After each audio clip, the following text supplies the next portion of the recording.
This is the second video in the Teldat SD-WAN video series, and we will pick up where we left off in the first one. In the first video we created configuration templates for this small network. One template for the device on the right, representing a device in a data center. Therefore we created a template called HQ in hub mode, and another template for the device on the left, representing a remote site, for which we created a template in Spock mode that we called remote sites. What will we do in this video? Well, using those templates we will register these two devices, and the provisioning of these devices will be carried out automatically, as we will see. First, let's see that we indeed have those templates. For that we go to the be.SDWAN controller, which is the tool we used in the first video to generate the configurations and templates, and we see that indeed I have them here. Let's remember these names, HQ and remote sites, because we will need to provide them to the system when we provision these devices so that it can build its configuration based on them. Now we go to be.Manager, which is the inventory manager. We see that I don't have any devices registered, but when we finish the video we'll see that these two devices are registered. Actually, there's a little trick here, because I already have other schemes with this client, other networks that are functioning, but I have a filter here with a tag that isn't assigned to any device from those other networks to keep this screen cleaner, to only see the devices of this network. Alright, let's register them. To do this, go to provisioning and use this new button to register the device. In this video we will register the device one by one because I believe it's more illustrative, although we could register several devices at once. For that we need to provide the system with a CSV file, a matrix containing all the necessary information about those devices. In this video we will manually enter that information. This 8-step wizard is what needs to be run to register the devices. So the first thing I'm going to do is register the hub device, and I'm going to call it HQ1. I'm going to register this device first because it makes sense to register the hub first and then all the remote networks we want. You need to tell the system the serial number of that device, because it will use the serial number to identify that device and send it all the configuration and all the information associated with that device. Since this is a multi-tenant system, to prevent other clients from, mistakenly or not, use the same serial number and sending configurations, there is a field that we call DVC, which is a secret code that only the owner of the serial number has. Next, you need to tell it that it is a router. The rest of the parameters are optional. I'm simply going to give it a label, as I mentioned before, to see it in the inventory filtering. The third step involves specifying a software version that the device will upload. I won't tell it anything to keep the system's version so it goes faster in this video. The next step is to tell it which template to use. In this case it's the hub, so the template is HQ. I'm going to skip steps 5, 6 and 7 because they are advanced configurations, and to speed up this video I'm going to skip them. And in the last step I'm going to tell it to do everything automatically. The other options are to prevent lost or stolen devices from being used by third parties, to provision them. But in this video, to make it quick, I'll leave it on automatic. Thus, I have already communicated to the system that this device, when it tries to provision itself, should start the provisioning process.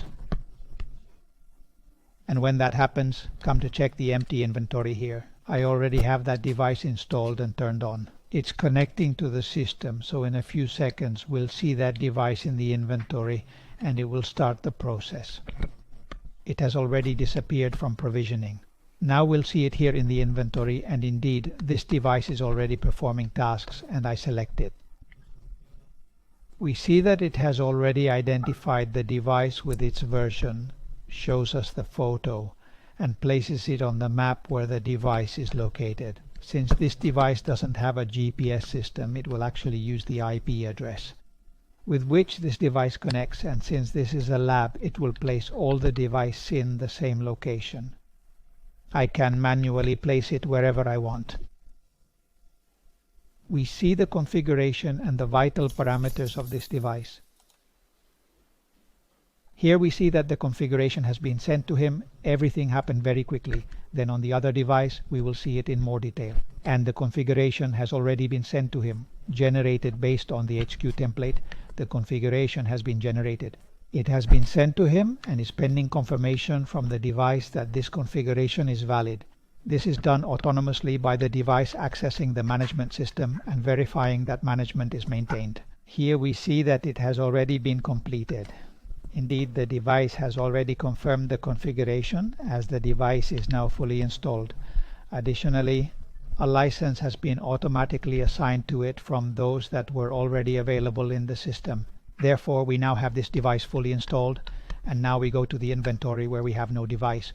We see that we already have a device with all set.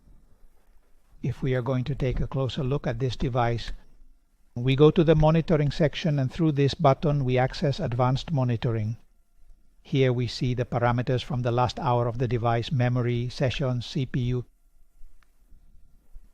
and so on. We observe that the links are both active, the internet link and the MPLS link, and in the overlay part we lack information because this is solely for Spock devices. This is a hub device. Here in the overlay section it provides information on how the Spocks connect to the hubs. Alright, we have the first device installed, and now we are going to install the second device. Again, we go to Provision, New button. We are going to install the devices one by one. We are going to give it a name. I will call this one CD1. The serial number of this device is this. The secret number, the DVC. Tell him it's a router, just like before, the label to see it in the inventory. Just like before, I'm not going to give it a software version. I'm going to keep it with the software version the device already has. And yes, always a template is necessary when we register the device. Let's register the device in the system so that based on that template the configuration is generated, just like before steps 5, 6, 7. I'm going to skip them, and in step 8 everything is automatic. Here we see this device in inventory. This device too, just like the other one, I already have it turned on and connected. So the moment it contacts, which happens every 30 seconds with the system of management, the management system will recognize it by the serial number and we'll see it here in the inventory. It has already happened. We see that I already have the previous device and the new device that is performing tasks.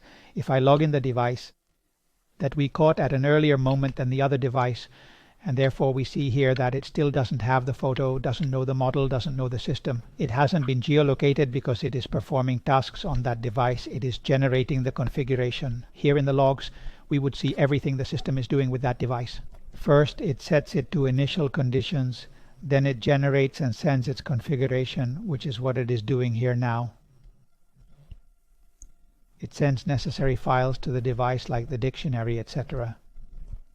And well, you have to wait a few seconds, maybe around a minute, for the entire provisioning to occur. Just like before, we can see everything here. It is still waiting for this device, which is a bit slower than the previous one, to load the configuration onto the device. Meanwhile, if we return to the inventory, we see that the device continues to execute tasks, and it has been loaded with the appropriate configuration, unlike the previous device. However, it already has some information about the device. For example, it has retrieved the software version from the device. If I now re-enter the device, I do have the device's snapshot. The device information has placed it in the same location as before, because as I mentioned, this is a model where both use the same public IP address to connect to the management system. I'm going to place this one a little lower than the previous one. Let's see if the process has finished. We see that yes, the configuration has been sent to him, and we are simply waiting for the configuration to be accepted by the device, which, as I mentioned before, the device autonomously checks with that configuration to ensure management with the system is maintained, and if not, it would revert to the previous configuration to never lose management. We see here that all the steps have already been completed. We are simply waiting for confirmation. It has already been confirmed. Therefore, this device is now perfectly installed. If I go back to inventory, I will see the 2 devices fully installed here. That's how easy it is to install the devices. Just as we did with the previous device that we went to monitor, we will do the same with this device. Well, let's first check its configuration. Here we have the configuration generated based on the remote site template, as indicated here in the test project 7. And we go to monitoring. As I said, through this button we access advanced monitoring. Just like before, we see CPU, memory, the location of this device, etc. Now, unlike the previous case, we see here that we have link and overlay information. The tunnel hasn't been set up yet. If I expand the information for all the lines, what I see is for each of the device's lines, let's remember how the network is. Through the internet line and through the MPLS line, this device, which I've named HQ1, must be contacted. Therefore, it indicates that for each of those lines the link is correct, meaning the lines are up and it must contact a single hub called HQ1. If there were more, they would appear here as well. And as for the tunnel state against that hub, it is not yet activated at this moment. If we refresh, here we see that now, yes, the overlay is connected. If we refresh the rest of the information, we would see, let's refresh the entire page. And let's view all the information. Although the dashboard also refreshes automatically every minute, but by forcing it we see, for example, the transmission and reception traffic of the 2 lines, both the internet line and the MPLS line. And here we also see the delay of the 2 lines, the packet loss or the jitter of the 2 lines. This is something that the system does automatically with all the SD-WAN devices. Finally, we are going to see a network level dashboard, not the device-to-device dashboard we used to see before. So, for example, in this network level dashboard, I haven't applied the filter, which is why we see devices here that I don't want to see. So I'm going to apply the filter on this network level dashboard. Now I only see those 2 devices, and I'm also going to indicate the project, in which the configuration of those 2 devices is located so that they have the information. And what does it show me? Well, it shows me that I have 1 device connected. I don't have any devices with issues. The connected device is this one, meaning a SPOC connected to HAP. And here we see all the information about the status of lines, applications, and so on. In this case, everything is in green. We could also see this in a geolocated format. Here we have the 2 devices.